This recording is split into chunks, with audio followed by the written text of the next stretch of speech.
Rotation की series का ये हमारा लेक्चर नंबर 6 है, मोमेंट ऑफ इनर्शिया।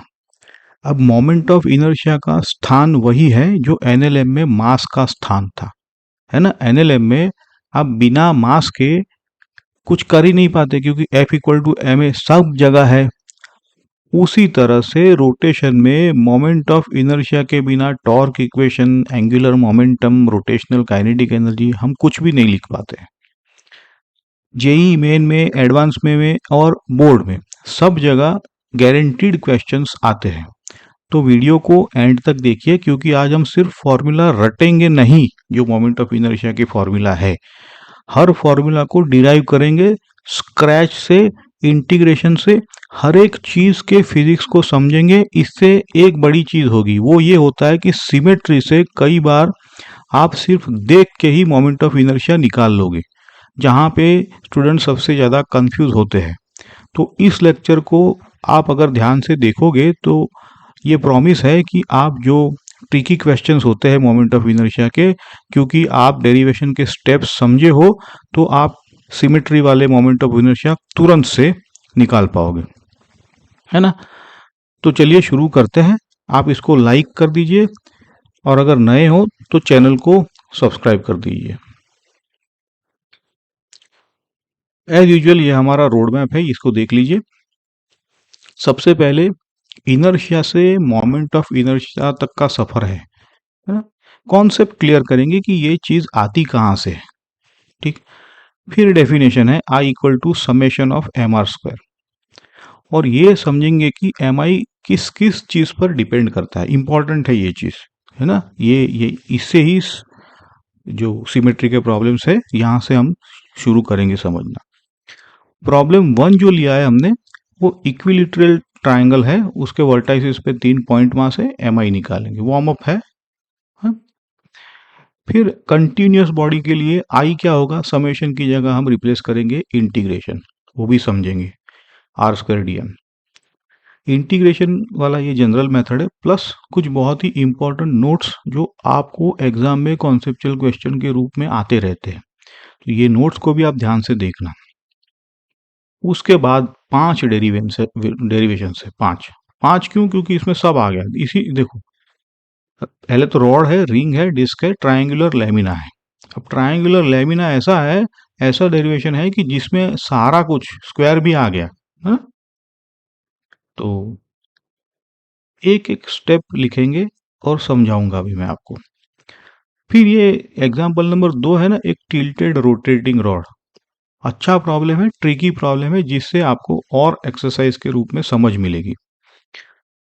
एंड में एक रेडी रेकनर है ना, मतलब सारे स्टैंडर्ड रिजल्ट्स एक स्लाइड पे रिवीजन के लिए आपको। अब देखो ये जो डायग्राम आपको दिया है स्क्रीन पे, उसको देखो। एक बॉडी है जो एक्सिस के अराउंड घूम रही है ना, एक्सिस, और उसमें अलग अलग पार्टिकल्स है, M1 M2, ये हाइपोथेटिकल पॉइंट्स लिए हुए हैं जैसे पार्टिकल, और अपने अपने डिस्टेंसेस पर ये M1 M2 जैसे R1 R2 R3 ऐसा। तो ये जो पिक्चर है पूरे लेक्चर में हमें कॉन्सेप्चुअली काम आने वाली है, तो इसको रेफरेंस में रख लीजिए आप। समझ गए M1 का डिस्टेंस कहाँ है, देखो R1, और कैसे है, परपेंडिकुलर है। तो चलो इसी बात को आगे हम गहरा करते हैं, पक्का करते हैं, ठीक है। अब ये ना थोड़ा यहाँ पे पीछे चलते हैं, छोटी बातें हैं लेकिन फिर भी क्लास 9 वाली बातें हैं सारी, सुन सकते हो आप। It will take 2 minutes. Newton's law क्या कहता है बताओ, ध्यान से सुनो। ये थोड़ा अर्क मैं बता रहा हूँ न्यूटन्स लॉ का। कोई भी बॉडी अपने आप अपने स्टेट ऑफ रेस्ट या यूनिफॉर्म मोशन में इन अ स्ट्रेट लाइन को चेंज नहीं कर सकती है, जो अपनी स्टेट है अपने आप। मतलब तो ये जो बॉडी की इनएबिलिटी है, यही तो इनर्टनेस है, इसी को हम इनर्शिया कहते हैं, इसीलिए इसको इनर्शिया का लॉ भी कहते हैं। मतलब बॉडी को स्टेट चेंज करनी है, हाँ, तो एक्सटर्नल फोर्स लगाना पड़ेगा, कोई ऑप्शन नहीं है। अब यहाँ एक इंपॉर्टेंट लॉजिक चेन है, ध्यान से देखो क्या चेन है। जितनी बड़ी फोर्स चाहिए स्टेट चेंज करने के लिए उतना ज्यादा इनर्शिया उस बॉडी का है। गिवन एक्सेलरेशन प्रोड्यूस करना है या डिस्ट्रॉय करना है तो रिक्वायर्ड फोर्स किस पर डिपेंड करता है? तो F जो है वो प्रोपोर्शनल टू एम है, डायरेक्टली प्रोपोर्शनल टू एम मास। मतलब हेवियर बॉडी ज्यादा फोर्स चाहिए, ज्यादा इनर्शिया। और उल्टा उतना ही सच है, हल्की बॉडी कम फोर्स कम इनर्शिया। तो कंक्लूजन क्या निकला इस सब का? देखो बॉक्स में, mass is the measure of inertia in a translatory motion. ठीक है? हाँ, डेली लाइफ एग्जाम्पल देखो, एक फुटबॉल ले लो और उतना ही लोहे से भारी लोहा भरा हुआ है उतना ही बॉल में, दोनों को आपको सेम एक्सेलरेशन देना है, किक मारनी है, किस में ज्यादा जोर लगेगा? है ना, ऑब्वियसली लोहे से जो भरा है। क्यों? क्योंकि उसका मास ज्यादा है, उसकी इनर्शिया ज्यादा है। सिंपल। अब देखो सवाल ये है, रोटेशन में इसका इक्विवेलेंट क्या है? क्या रोटेशन कर रहा है बॉडी तो क्या हम एम ही मानेंगे, ये एम वाली चीज वहां कंटिन्यू होगी? तो यही तो आज का हीरो है, समझे? क्या है आज का hero? Title suggest, moment of inertia. चलो देखो, सोचो एक बॉडी किसी एक्सिस के अराउंड रोटेट कर रही है, क्या वो अपने आप अपना रोटेशनल मोशन चेंज कर सकती है? भाई इनर्शिया वाला लो, आंसर पता है, नहीं। बिल्कुल वैसे ही जैसे स्ट्रेट लाइन मोशन में अपना बॉडी स्टेट यूनि जो भी है चेंज नहीं कर पाता है, वैसे अब जो रोटेशन में ये जो इनर्शिया है ना, इसी को हम मोमेंट ऑफ इनर्शिया कहते हैं, शॉर्ट में एम आई बोलो या कैपिटल आई बोलो। तो इसका शॉर्ट में डेफिनेशन याद रखना है तो moment of inertia is the resistance to change rotational motion. भाई आप इसको सिर्फ एम क्यों नहीं बोल दिया, क्या प्रॉब्लम है? तो देखो, ये पहले तो ये टेबल देख लो, एनसीईआरटी का टेबल है, बहुत काम वाला है ये, रोटेशनल मैकेनिक्स की डिक्शनरी है। इसको आगे समझेंगे अभी तो, है ना। जो रोल एम का f equal to M A में है ना, एग्जैक्टली वही रोल आई का tau equal to I alpha में है, समझे? ये है, ये मैपिंग अगर याद रखोगे तो अभी आगे तो हम पढ़ने वाले हैं, जैसे angular momentum, kinetic energy, angular भी आती है, वो सब बनता जाएगा ऑटोमेटिकली। लेकिन, और ये लेकिन बहुत इंपॉर्टेंट है, जैसे मैंने कहा ना, मास और एम आई सेम नहीं है, इसीलिए इसको एम आई कहा गया है, नहीं तो सिर्फ मास क्यों नहीं कहते? तो फर्क कहाँ है भाई? तो मास सिर्फ एक चीज पर डिपेंड करता है, कौन सी चीज है? बॉडी में कितना मैटर है, कितना सब्सटेंस है, बस। एक्सिस बदलो, शेप बदलो, कोई फर्क नहीं पड़ता, मास वही रहेगा। लेकिन एम आई तीन चीजों पर डिपेंड करता है? Mass plus axis plus mass का डिस्ट्रीब्यूशन। अब ये हम समझेंगे, मतलब मास एक फिक्स्ड प्रॉपर्टी बॉडी की है, ठीक है, लेकिन एम आई बॉडी प्लस एक्सिस के कॉम्बिनेशन, इसकी प्रॉपर्टी है, जो फिगर शुरू में देखा था, याद करो। और ये पॉइंट जो है, अभी ये दो पॉइंट बोले, वो एग्जाम में ट्रू और फॉल्स या असर्शन रीजन ऐसे कुछ ना कुछ तो आता रहता है। कहेंगे कि moment of inertia is a constant for a body, तो आप क्या कहोगे? फॉल्स। एक्सिस स्पेसिफाई करो तब एम आई फिक्स्ड होगा, ठीक है। इसको और आगे बढ़ाते हैं, इसको ना यहाँ पे देखो सिस्टमेटिकली समझ रहे हैं। किसी गिवन एक्सिस के अबाउट एम आई तीन फैक्टर्स पर डिपेंड करता है। पहला है मास ऑफ द बॉडी, ज्यादा मास सिंपली ज्यादा एम आई, स्ट्रेट फॉरवर्ड। दूसरा फैक्टर है position and direction of the axis of rotation, ये वाला थोड़ा इंटरेस्टिंग है। आप देखो स्क्रीन पे, सेम रॉड, दो केसेस दिए है। केस ए, एक्सिस रॉड के सेंटर से परपेंडिकुलर गुजर रही है, केस बी में रॉड के एंड से गुजर रही है। रॉड वही है, मास भी वही है, शेप भी वही है, सिर्फ एक्सिस शिफ्ट हुई। क्या एम आई सेम होगा? नहीं होगा, है ना। अब देखेंगे अभी एक्सिस वाले केस में ml² आता है, एंड वाले में ml²3 आता है, 4 गुना ज्यादा है ये। और अगले लेक्चर में, इसके अगले में पैरेलल एक्सिस थ्योरम से इसको निकालेंगे। ठीक है, अभी इसको आज के लेक्चर में ये डेरिवेशन भी देखेंगे। तो आपका याद ये रखना है कि same mass, same shape, different axis, mi different. तीसरा जो फैक्टर हमने कहा था शेप ऑफ द बॉडी, वो क्या है, यानी इसका मतलब है एक्सिस के अराउंड मास का डिस्ट्रीब्यूशन कैसे होता है। देखो स्क्रीन पे आपको दो बॉडीज है, दोनों का मास कैपिटल M सेम होता है ना, लेकिन एक में मास एक्सिस के पास सिमटा हुआ है, दूसरी में दूर तक फैला हुआ है। किसका mi ज्यादा होगा, अब दोनों का मास m है, देखो शेप अलग है, m कैपिटल है, तो जिसका मास दूर है ना, क्योंकि फॉर्मूला में r² बैठा है, तो डिस्टेंस डबल करो, कंट्रीब्यूशन 4 गुना। इसीलिए एक रिंग और एक disc, same mass, same radius, same mass मतलब दोनों का कैपिटल M, लेकिन रिंग का mi ज्यादा होता है, क्योंकि रिंग का सारा मास R पर टिका हुआ है ना, दूर है, जबकि डिस्क का 0 से R तक स्प्रेड हुआ है। आज दोनों डिराइव करेंगे और नंबर्स खुद ही बोलेंगे, एक है mr², दूसरा है 1/2 mr²। इसमें ना आप लोगों को इंजन दिखता नहीं है, बड़े बड़े इंजन, पहले क्या था, फ्लाईव्हील होता था इंजिनों में, है ना। वो तो फ्लाईव्हील ऐसा होता है कि बहुत हैवी मास उसका रिम पर होता है, किनारे पर।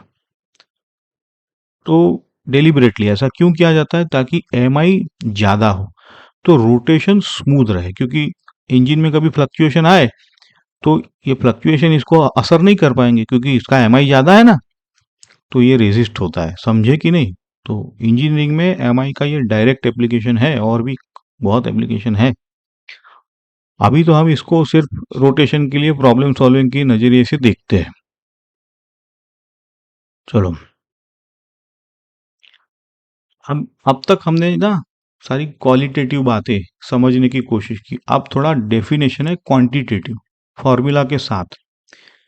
किसी गिवन एक्सिस के अबाउट बॉडी का mi, ये क्या होता है कि कंस्टिट्यूएंट पार्टिकल के मासेस और उनकी एक्सिस के परपेंडिकुलर डिस्टेंस के स्क्वायर, इनका प्रोडक्ट होता है। देखो भाई, है ना, मतलब क्या ही है डेफिनेशन, हमने तो जो m=i=mr² था उसको।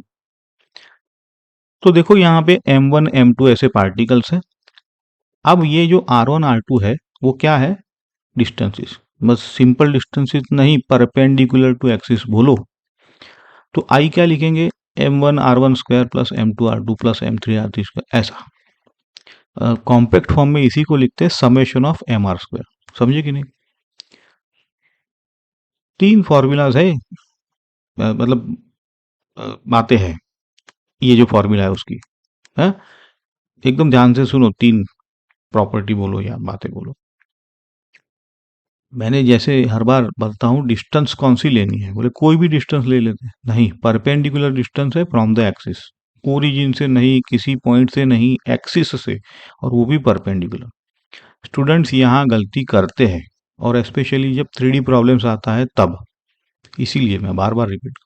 देखो यूनिट में CGS का तो ठीक है, ग्राम सब C से GCM होता है, ठीक है।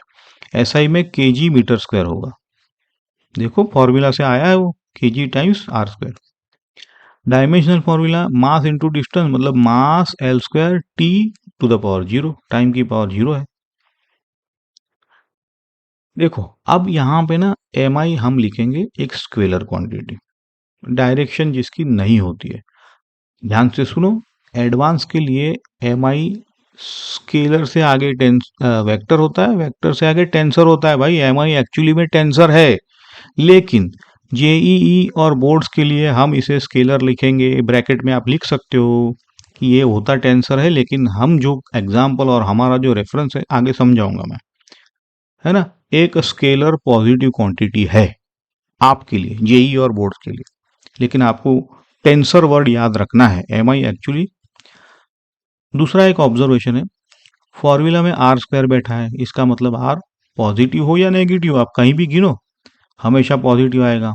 तो एम आई कभी नेगेटिव नहीं होता है ना। तो और देखो पार्टिकल अगर एक्सिस पे बैठा है तो आर क्या बोलोगे, जीरो, तो उसका कंट्रीब्यूशन जीरो। ये पॉइंट अभी नेक्स्ट स्लाइड में हम एग्जांपल देख रहे हैं उसमें आएगा। समझ गए आप लोग। स्केलर और टेंसर याद रखना, बोर्ड के लिए स्केलर है, एक्चुअल में ये एम आई टेंसर होते हैं। चलो ये पहला प्रॉब्लम है, देखो पढ़ो।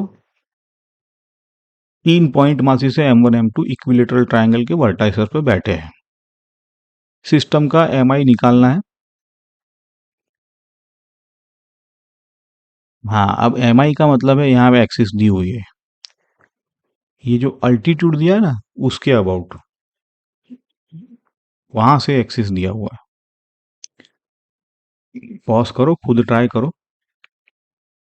डन है। चलो साथ में देखते हैं। पहले तो सेटअप को समझना होता है। डायग्राम देखो, M1 वर्टेक्स ए पर, M2 बी पर, M3 सी पर। ए क्यू अल्टीट्यूड है, ए से नीचे बेस पर बी सी पर परपेंडिकुलर, और यही हमारा एक्सिस है। भाई क्या करो, फॉर्मूला लगाओ, summation of M R square. हर मास की एक्सिस ए क्यू से परपेंडिकुलर डिस्टेंस चाहिए कि नहीं चाहिए। M1 का क्या होगा, तो M1 का डिस्टेंस तो खुद ही एक्सिस पर बैठा है तो जीरो, तो इसका कंट्रीब्यूशन जीरो है ना। यही पॉइंट है जो अभी अभी हमने अगले स्लाइड में डिस्कस किया था। M2 के लिए क्या करोगे, भाई इक्विलेटरल ट्रायंगल की प्रॉपर्टी है, अल्टीट्यूड बेस को बाइसेक्ट करता है ना। तो Q बेस का मिड पॉइंट हो गया, तो B की ए क्यू से A/2, L मतलब लेंथ A थी तो A/2 BQ, कंट्रीब्यूशन A/2 का स्क्वायर है ना। सिमेट्री से M3 के लिए भी वही होगा, A/2 है कंट्रीब्यूशन, उसका भी A/2 का स्क्वायर। अब सब जोड़ो, क्यों जोड़ो, क्योंकि भाई हमने बोला ना स्केलर है हमारे लिए, तो सब जोड़ देंगे सीधा सीधा, तो आपका निकल के आ जाएगा 1/4 M2 plus M3 A square. इसमें टेक अवे क्या लेना है, M1 आंसर में कहीं नहीं है क्योंकि एक्सिस पे बैठा है तो कुछ कंट्रीब्यूट नहीं करना, और डिस्टेंस हमने परपेंडिकुलरली, है ना। ऐसा नहीं कि ए बी की लेंथ ले ली, नहीं, है ना। बी से एक्सिस तक की A/2 परपेंडिकुलर। अब देखो एग्जाम में इसी का वेरिएशन आता है ना। एक्सिस को मतलब एक्सिस अलोंग द एक्सिस रख देते हैं, जो एक्सिस है वो अलोंग द साइड, ऐसा जैसे BC हमने वर्टिकल एक्सिस थी, BC के अलोंग रख दो, या सेंट्रोइड के परपेंडिकुलर। मेथड तो सेम है, हमें हर मास की परपेंडिकुलर डिस्टेंस ढूंढनी है बस, और फिर summation of M R square लगाना है। आपको होमवर्क यह है कि इस ट्राइंगल का एम आई साइड BC के अबाउट निकालो, BC में मतलब एक्सिस BC का अलोंग, है ना। आंसर कमेंट में लिखना, हिंट वही है। अब आपका M2 और M3 एक्सिस पर बैठा है, समझ गए। चलो अब आगे बढ़ते हैं। ये तो सारी चीजें थी पॉइंट मास के लिए, है ना, गिनती के पार्टिकल्स थे, सीधा सम करो 1 2 3। लेकिन रियल लाइफ बॉडीज में जैसे रॉड ले लो, एक डिस्क ले लो, स्पीयर ले लो, इनमें तो कितने पार्टिकल होते हैं बताओ, इनमें तो इनफाइनाइट नंबर ऑफ पार्टिकल होते हैं। तो इसको बोलते हैं कंटिन्यूअस मास डिस्ट्रीब्यूशन। सम करेंगे, कैसे करेंगे, भाई जवाब वही है, कैलकुलस में पता है हमें हमेशा क्या करते हैं, समेशन को इंटीग्रेशन बना दो। कैलकुलस से आंसर दिया है ना, और इंटीग्रेशन क्या है, एक्स का x²/2 ऐसा।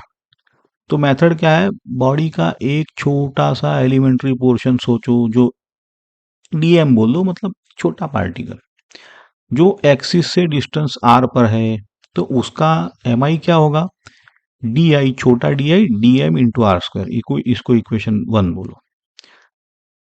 पूरी बॉडी के लिए सारे जो m है छोटे छोटे, उनका इंटीग्रेशन एलिमेंट्स का, तो integration of d I is I equal to integration of R²DM। ये है अपना मास्टर फॉर्मूला। आगे जितने भी डेरिवेशंस हम कर रहे हैं, वो रॉड हो, रिंग, डिस्क, लेमिना, सब इसी एक लाइन से निकलेगा। हर डेरिवेशन में सिर्फ स्टेप्स चेंज होंगे। तो देखो, स्टेप्स मतलब जो रेसिपी है ना, वो देख लो। ये ध्यान से देखो, ये ध्यान से सुनो। हाँ, ये डेरिवेशन के लिए इंपॉर्टेंट चीजें हैं। एलिमेंट चूज करो, और यहाँ आपकी असली होशियारी या असली एक्सपीरियंस, तो मैं बताता हूँ क्या है। एलिमेंट ऐसा लो कि उसके हर पॉइंट की एक्सिस से डिस्टेंस सेम हो। भाई जो डीएम लिया है फॉर्मूला में, देखो डीएम आर स्क्वायर, तो वो जो डीएम है ना, उसका आर ऐसा नहीं कि अलग अलग है, नहीं तो इंटीग्रेशन कैसे करेंगे। तो अभी तो आप ये समझो कि डीएम का ऐसा डीएम लो कि एक्सिस से उसकी डिस्टेंस सेम हो।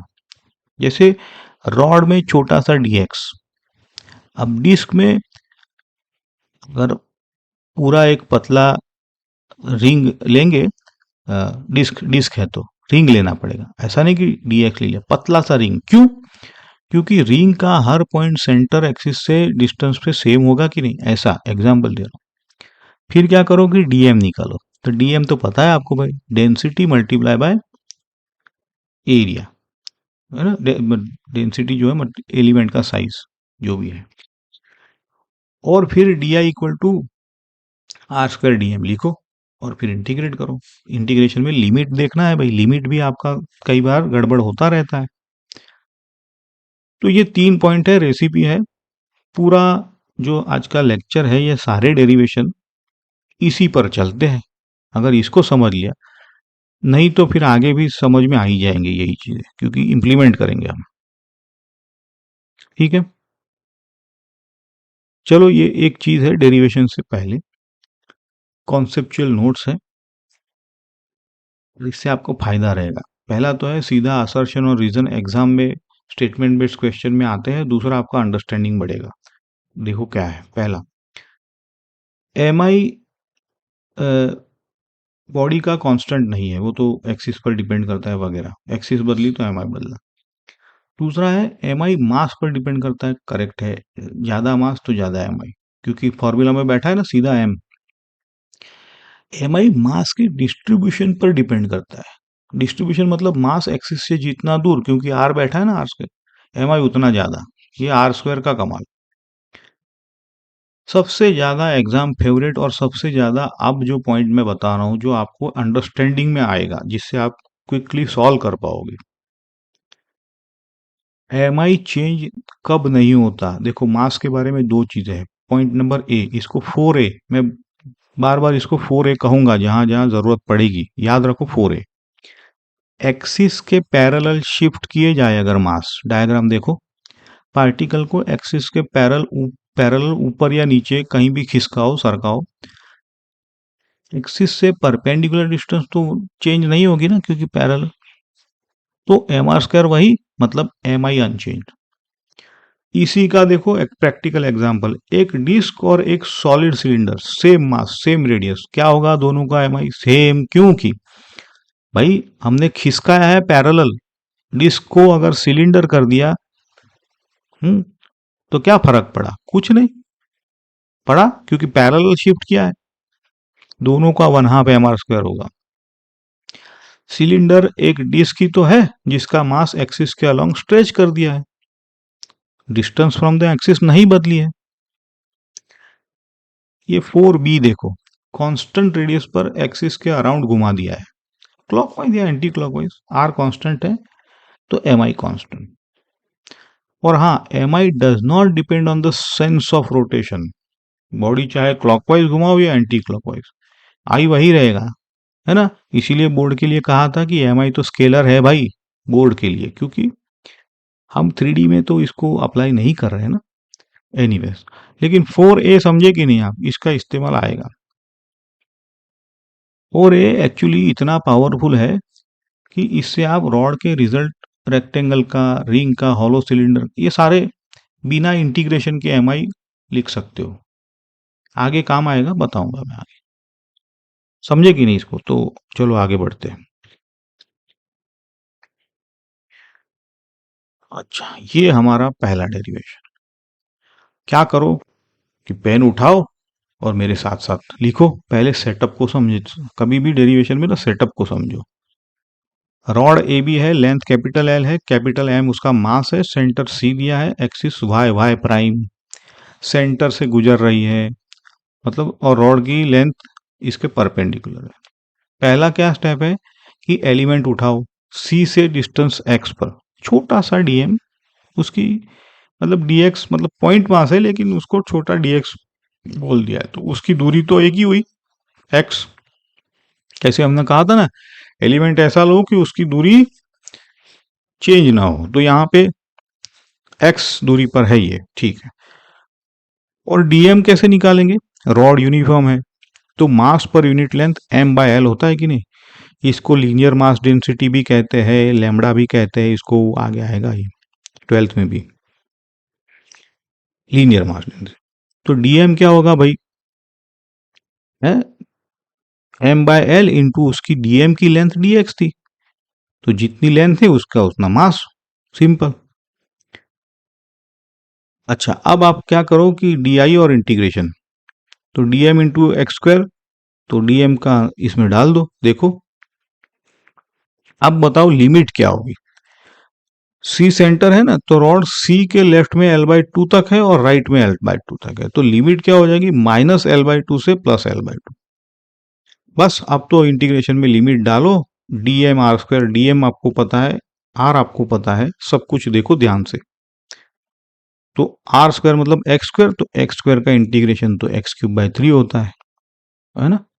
और यहाँ पे माइनस एल बाई टू से L plus l by to तक, ठीक है। तो आपका आई आ जाएगा एम एल स्क्वायर बाई 12, है ना। एक्सिस के थ्रू है, परपेंडिकुलर टू द लेंथ है ये नहीं गलती करना है, एम एल स्क्वायर बाई 12। देखो सेटअप में किस एक्सिस के अराउंड है, ऐसा नहीं कहीं भी ले लिया, एक्सिस सेंटर से जा रही है सीएम सीओएम से और परपेंडिकुलर।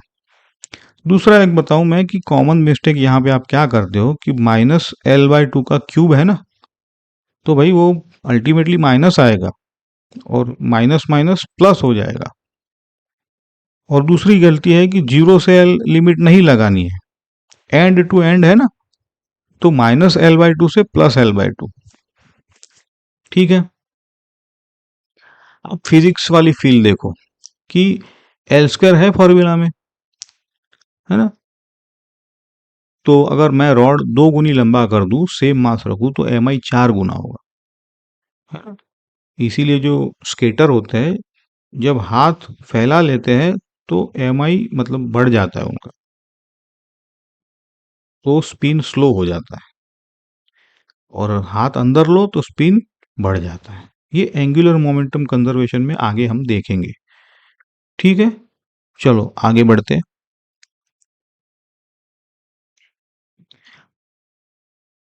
दूसरा है, ये सबसे आसान डेरिवेशन है लेकिन कॉन्सेप्चुअल भी है ज़्यादा।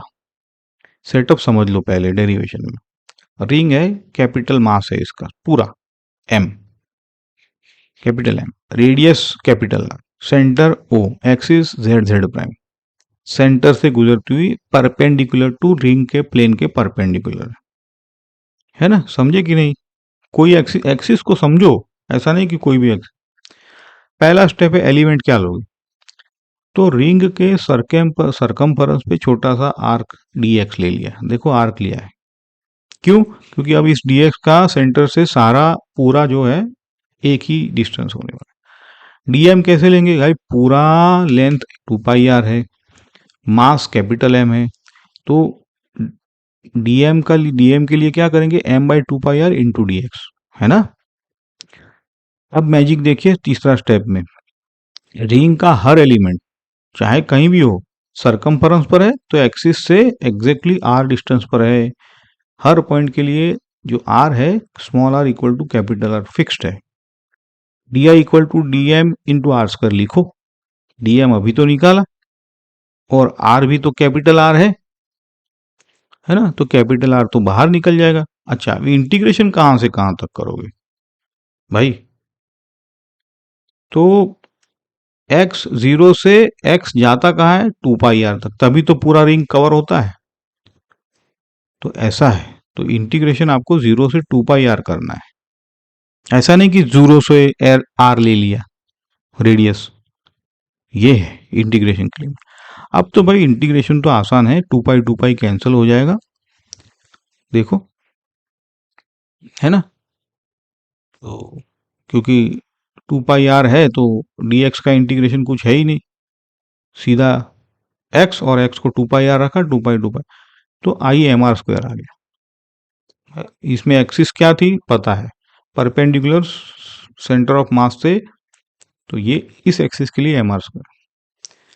अब एक जबरदस्त नोट है, स्क्रीन पे देखो बॉक्स में, अगर मास नॉन यूनिफॉर्मली डिस्ट्रीब्यूटेड होता, कहीं मोटा कहीं पतला, तब भी आपका आंसर तो वही एम आर स्क्वायर जो आया है वही रहता है। क्यों? क्योंकि हर डीएम डिस्टेंस आर पर है और इंटीग्रेशन है आर स्क्वायर डीएम, तो आर स्क्वायर बाहर निकल गया, कांस्टेंट है ना, तो इंटीग्रेशन ऑफ डीएम क्या होगा भाई, सारा मास कहीं भी हो, पतला हो छोटा हो, अल्टीमेटली तो कैपिटल एम आने वाला है। डेंसिटी का पैटर्न कुछ भी हो, integration of dm is always capital m. ये जेई का क्लासिक ट्रिक है ना। ऐसा शुरू ऐसे करते और नॉन यूनिफॉर्म रिंग देख के घबरा जाते कि नॉन यूनिफॉर्म, तो इस एक्सिस के लिए तो एम आर स्क्वायर ही आने वाला है। हाँ, अगर एक्सिस बदले तो आगे देखेंगे। और नोटिस करो, रिंग का सारा मास मैक्सिमम पॉसिबल डिस्टेंस आर पर है, देखा कि नहीं, किनारे पर सब कुछ, इसलिए गिवन मास और साइज के लिए रिंग का एम आई मैक्सिमम होता है ना। इसे मैक्सिमम एम आई के लिए आप और क्या ही कर सकते हैं, किनारे पर रख दो सारे मास को, है ना। तो इससे बेटर डिस्ट्रीब्यूशन नहीं मिलेगा आपको। चलो आगे बढ़ते हैं। अभी ये डिस्क है और यहां आपका एलिमेंट चूज करने की असली समझ टेस्ट होती है। वैसे आपने सेंटर ऑफ मास में ये सारे डेरिवेशन तो किए ही है, फिर भी एक बार सेटअप पहले समझ लो, डायग्राम ढंग से ड्रॉ करो। डिस्क है, कैपिटल मास एम लेते हैं हर बार, रेडियस आर है, एक्सिस वही प्लेन के परपेंडिकुलर। आपका सवाल यह है कि आप एलिमेंट क्या लेंगे। आपको पता है हमें क्या लेना है, छोटा सा डीएक्स वाला टुकड़ा, ऐसा लेंगे, डीएक्स ले लेंगे कहीं नहीं, क्योंकि डिस्क में अलग अलग पॉइंट्स अलग अलग डिस्टेंस पर है और हमें तो ऐसा एलिमेंट चाहिए जिसका हर पॉइंट का डिस्टेंस सेम हो। ये तो है एलिमेंट का कमाल। तो इसमें तो एक ही जवाब निकलेगा भाई, एक पतला रिंग ले लो, रेडियस जिसका एक्स है, छोटा एक्स, विथ डीएक्स का एलिमेंट, है ना। उसका हर पॉइंट अब डिस्टेंस मतलब सेंटर से एक्स पे होगा, परफेक्ट है। और रिंग का तो एम आई हमने अभी तो निकाला, मास इंटू रेडियस स्क्वायर, देखा, एक डेरिवेशन दूसरे डेरिवेशन से सीधा बनाता है। तो ये एलिमेंट, दूसरा स्टेप होता है हमारा डीएम, सरफेस मास डेंसिटी होगी यहाँ पे, तो capital m by pi r square होगा ये, मास पर यूनिट एरिया। और एलिमेंटल रिंग का एरिया क्या होगा, circumference into width, circumference 2 pi x into d x, मतलब रिंग को काट के सीधा करो, 2 पाई एक्स लंबा होगा, डी एक्स चौड़ा होगा, ये रेक्टेंगल बन जाता है ऐसा। तो आप डीएम अब लिख सकोगे m by pi r square 2 pi x d x. अब डी आई और integration, dm x square, dm डाला, एक्स स्क्वायर डाला, ठीक है ना, जो जो कांस्टेंट है वो बाहर निकाला, 2m bye are square constant है। भाई इंटीग्रेशन अब कहां से कहां करोगे, क्योंकि रिंग है ना, तो ये इंटीग्रेशन 0 से आर जाएगा, ऐसा नहीं कि 2 पाई आर ले ला 0 से, ठीक है। इंटीग्रेशन तो आसान है, अल्टीमेटली आपका आई 1/2 एम आर स्क्वायर आ रहा है। एक्सिस कहाँ है, परपेंडिकुलर। अब कंपेयर करो, रिंग का एम आर स्क्वायर था, डिस्क का 1/2 m are square, same m same r, disc का एम आई आधा, क्यों, क्योंकि डिस्क का मास 0 से आर तक स्प्रेडेड है, काफी मास एक्सिस के पास है जो कम कंट्रीब्यूट कर रहा है। रिंग का तो पूरा मास उसके किनारे पे है, फुल कंट्रीब्यूशन, है ना। नंबर्स ने वही कहानी बोली जो हम समझाने की कोशिश कर रहे थे। अब यहाँ पे मैं आपको वो 4A जिसको हमने कहा था नोट में, याद है, डिस्क को एक्सिस के अलोंग स्ट्रेच कर दो। भाई कैपिटल एम वही रहेगा, एक्सिस के अलोंग मतलब सारे पैरेलल स्ट्रेच किए तो बनता है सॉलिड सिलेंडर। तो उसका एम आई बदलेगा, एम आई वही रहा, एम 1/2 mr²। फ्री का रिजल्ट है, कोई डेरिवेशन की जरूरत नहीं, समझे ना, इसीलिए ये पावरफुल था 4A।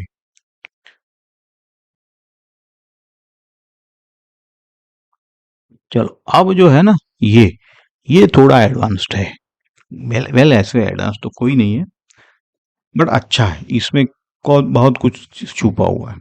ट्रायंगुलर लेमिना बोलेंगे, है ना। लेमिना मतलब पतली शीट।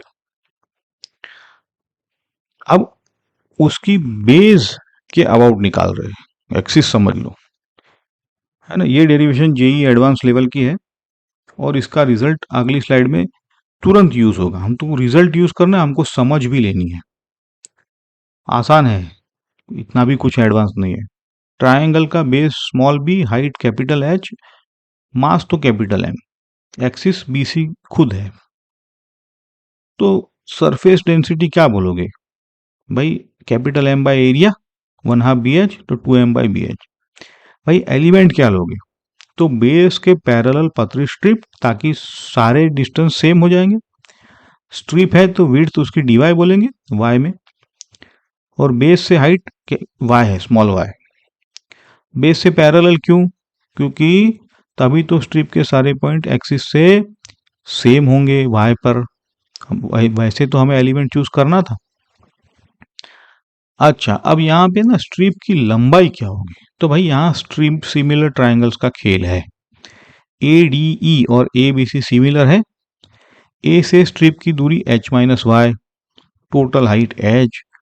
भाई d e by b c क्या होगा, अब ये मत बोलो कि नहीं आता है, तो डी ई सीधा निकल के आता है h-y/bh। चेक करना है तो देखो y को 0 डालो, तो डी ई बी आ जाता है, विच इज करेक्ट। और y को h डालोगे मतलब एपेक्स पे चले जाओगे, तो डी ई 0 आता है, क्योंकि एपेक्स पे करेक्ट है। अब डीएम, अच्छा, तो डीएम के लिए क्या करना था, हमें डीए चाहिए था कि नहीं, क्योंकि डेंसिटी इंटू एरिया करेंगे, डेंसिटी तो मिल गई, एरिया कैसे निकालोगे, तो बोले जो लेंथ इंटू ब्रीथ। अब हमने डी तो निकाला h-1 इंटू BH, और विड्थ इसकी डी वाई है, तो डीएम होता है सिग्मा इंटू डीए। सिग्मा तो पता है, डीए भी पता है, मल्टीप्लाई करो। अब इसी को इंटीग्रेशन में क्या लिखेंगे, dm r², r² मतलब y²। तो सारी चीजें उठा के यहां डालना है। तो देखो इंटीग्रेशन के अंदर जो है h/hy² माइनस y³, क्योंकि y² को हम अंदर ले गए। और लिमिट कहां से कहां तक, भाई 0 से लेके h तक ही तो लेमिना बनेगा, है ना। तो ऐसा है। अब ये इंटीग्रेशन तो आसान है, इसमें गलती नहीं करना। हमारा रिजल्ट आता है mh²/6, इसको याद रखना है। ट्राइंगुलर लेमिना के बेस के mh²/6 आता है। इंटरेस्टिंग है, आंसर में कहीं बी है ही नहीं, सिर्फ एच है। क्यों पता है आपको, क्योंकि एम आई में एक्सिस से डिस्टेंस मैटर करती है। बेस के पैरेलल डायरेक्शन में कोई भी फर्क नहीं पड़ता है ना। 4A अगेन, ये 2D वर्जन है 4A का, क्योंकि बेस के अलोंग एक्सिस है ना, तो बी का कोई मतलब नहीं है, समझे कि नहीं, मास कैसे भी फैला हो उसके अराउंड। चलो, ये डेरिवेशन काम का है, इसके ये देखो हम इसको कैसे इस्तेमाल करते हैं आगे। देखो ये जो रिजल्ट था ना पिछला, वो हम इसको बिल्डिंग ब्लॉक कहेंगे। अब ये स्क्वायर लेमिना है, डायगोनल के अबाउट। अब इसको बिना इंटीग्रेशन के निकालते हैं। देखो स्क्वायर पहले सेटअप जो देखो, स्क्वायर है, मास m है, साइड l बोल दिया है, ठीक है, कोई बात नहीं। एक्सिस के मतलब डायगोनल है बीडी, उस वो एक्सिस दे दिया है। अब देखो ट्रिक यहाँ पे, डायगोनल बीडी स्क्वायर को दो कॉन्ग्रुएंट ट्राइंगल्स में बांट देता है कि नहीं, ए बी डी और बी सी डी। हर ट्राइंगल का मास बताओ क्या होगा, m/2 होगा भाई। बेस क्या है, बी डी, तो यही तो एक्सिस है। अल्टीट्यूड क्या होगा भाई बताओ, O C, half of the other diagonal. Diagonal की लेंथ √2l, तो अल्टीट्यूड √2l/2, l/रूट। आप क्या करो, आप कुछ नहीं, इंटीग्रेशन वगैरह नहीं, यहाँ सिमेट्रिक चीजें है, अभी तो बताया। तो पिछला फॉर्मूला लगाओ, ट्राइंगल अबाउट इट्स बेस क्या होता है, 1/6 mh², ऐसा। तो ट्राइंगल लेटर से बी सी डी का m I about b d, उसका 1/6 m/2 h मतलब l/√2 होल स्क्वायर, तो ये mi²/24। दूसरा ट्राइंगल सिमेट्री से वो भी सेम ही आएगा भाई साहब। क्यों, अब यहाँ पे देखो सिमेट्री इसलिए है क्योंकि एक्सिस के अराउंड मास डिस्ट्रीब्यूशन सिमेट्रिक है, समझे कि नहीं, ऐसा है, तभी हम ये लगा सकते हैं। क्यों, अब देखो हमने कहा ना एम आई स्केलर है, तो सीधा जोड़ दो, दोनों दोनों को जोड़ दो, तो 2 टाइम्स mi² / 24, तो mi²ml²/12, ऐसा, ठीक है ना। और एल दिया हुआ है हमें, तो कोई इंटीग्रेशन की यहां जरूरत नहीं पड़ी, आपने देखा। तो एक छोटा सा डेरिवेशन हमने कर लिया काम का, प्लस सिमेट्री का हमने इस्तेमाल किया, अंडरस्टैंडिंग, प्लस एडिटिविटी। एडिटिविटी क्योंकि स्केलर है, तो यहां पे एक नया रिजल्ट बन के आया। ये फिजिसिस्ट वाली थिंकिंग है, और जेई इसी को टेस्ट करता है। ये जो फन फैक्ट है जो अगले लेक्चर में हम प्रूव करेंगे, स्क्वायर के एमआई साइड के अबाउट भी यही आएगा, ml²/12।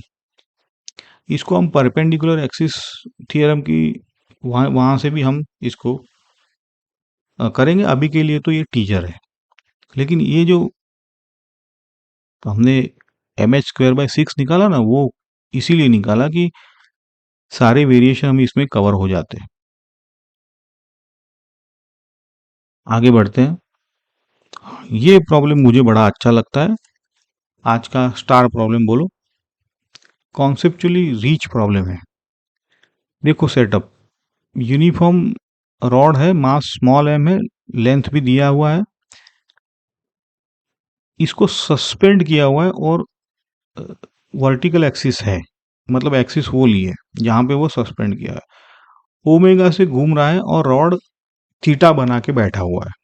तो उसका इस एक्सिस के अराउंड एम आई ढूंढना है।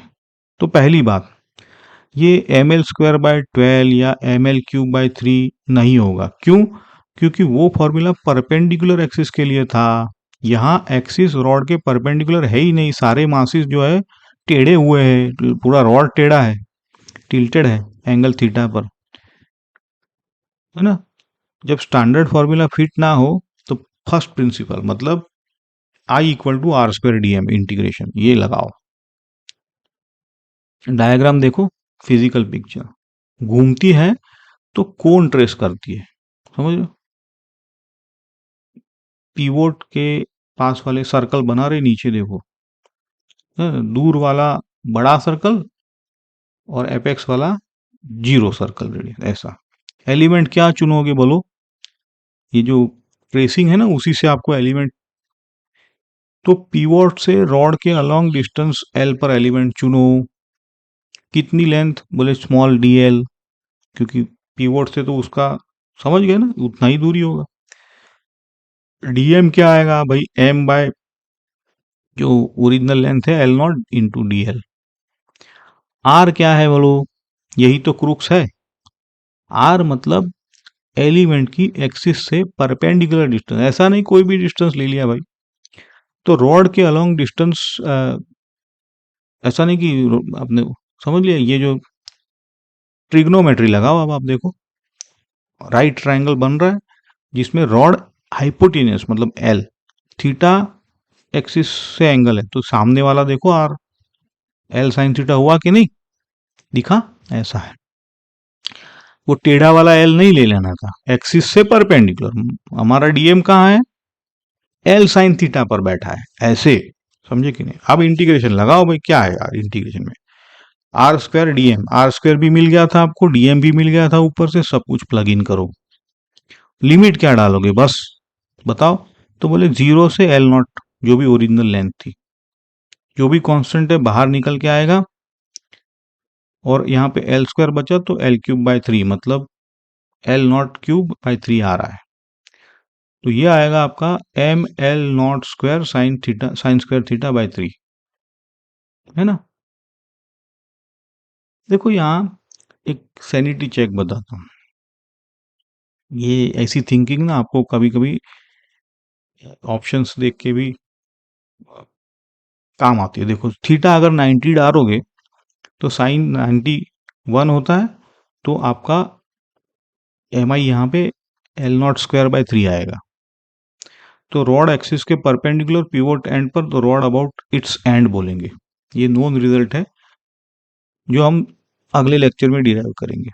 लेकिन अगर थीटा 0 होता तो सारे मासेस 0, तो एम ही 0, मतलब आर 0 तो एम आई 0, हर एलिमेंट एक्सिस पर बैठा है ना। तो ये ऐसे चेक कर लो आप।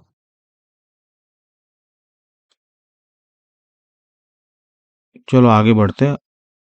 अच्छा, ये आपका रेडी रेकनर है। अब हमारी जो अभी तक की पूरी मेहनत है ना, ये सारी एक स्लाइड पर है, स्क्रीनशॉट ले लो।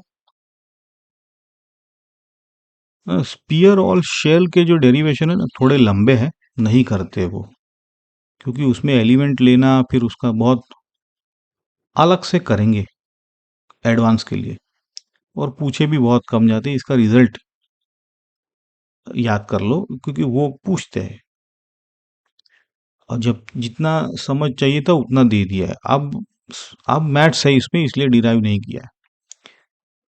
और ये सारे जो रिजल्ट है वो न्यूमेरिकल्स में पूछे जाएंगे।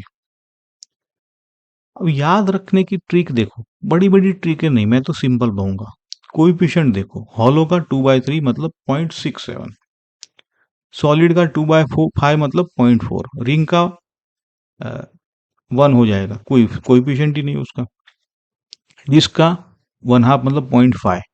तो पैटर्न समझे, मास जितना एक्सिस से दूर, मतलब ज्यादा मास एक्सिस से दूर, कोएफिशिएंट ज्यादा, है ना। जैसे हॉलो बॉडीज, कोएफिशिएंट उतना बड़ा है, समझे कि नहीं।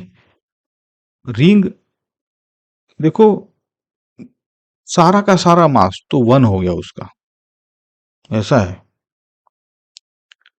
तो जितना मास दूर है एक्सिस से, उतना उसका कोएफिशिएंट बड़ा है, तो हॉलो बॉडीज के लिए तो बड़ा ही है। रट्टा नहीं है, लॉजिक है। इसी लॉजिक से इंक्लाइन पे जो रेस करते हैं ना, रोलिंग का रेसिंग होता है, फेमस रिजल्ट आता है, सॉलिड स्फीयर सबसे पहले पहुंचता है, रिंग सबसे बाद में। क्यों? क्योंकि रिंग का इनर्शिया ज्यादा है सबसे, वो रोकता है अपने आप को, इनर्शिया है ना उसके पास। चलो कोई नहीं, ये सब चीजें बाद में करेंगे। इस लेक्चर को समराइज कर लेते फटाफट।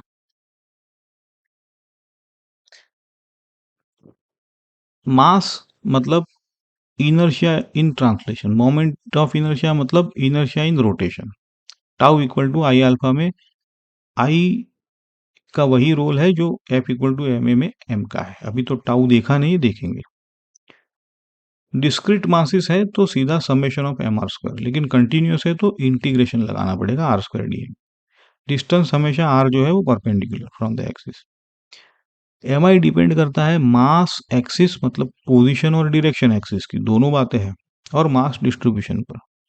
डिपेंड किस पर नहीं करता बोले, सेंस ऑफ रोटेशन पर, और ना ही एक्सिस के पैरेलल शिफ्ट होने पर, है ना। मास अगर पैरेलल शिफ्ट हुआ नहीं पर। स्केलर क्वांटिटी है बोर्ड और जेई के लिए, है डायमेंशन एम एल स्क्वायर के जी मीटर स्क्वायर।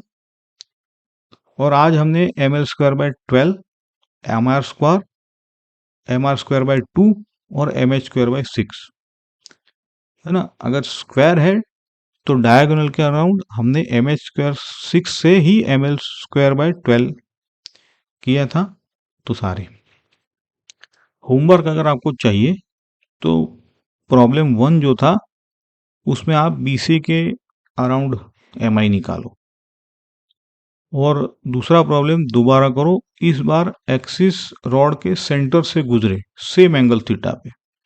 आपको आंसर आना चाहिए mL0² sign square theta bye 12 आना चाहिए। एंड पे mL²/3 था ना, तो सेंटर से गुजरेगी थीटा पे, तो mL²/12 साइन स्क्वायर थीटा।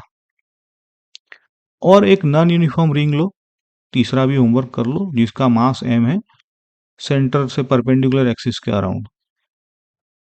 अगर ट्रिक समझ गए हो तो 1 सेकंड में आप, चाहे यूनिफॉर्म हो नॉन यूनिफॉर्म। ठीक है, अगले लेक्चर में हम पैरेलल और परपेंडिकुलर एक्सिस थ्योरम करेंगे। ये पैरेलल और परपेंडिकुलर ऐसे शॉर्टकट्स है ना, जो इंटीग्रेशन की मतलब जरूरत नहीं है। किसी भी एक्सिस के अराउंड आप मतलब बार बार इंटीग्रेशन ना करना पड़े, बहुत ही खूबसूरत ये थियरम्स है। तो इस थियरम से हम बहुत सारे, बहुत बाकी के जो भी है बेसिक तो देख लिए, बाकी सारे इससे निकलेंगे। देखते हैं जैसे कैसे। बोले rod about the end, disc about the diameter, ring about the tangent, सब दो दो लाइन में निपट जाएंगे। ठीक है, वीडियो को अगर अच्छा लगा है तो लाइक करो, दोस्तों के साथ शेयर करो। ठीक है, चैनल को सब्सक्राइब करो। Keep learning, keep practising. मिलते हैं अगले लेक्चर में। Thank you.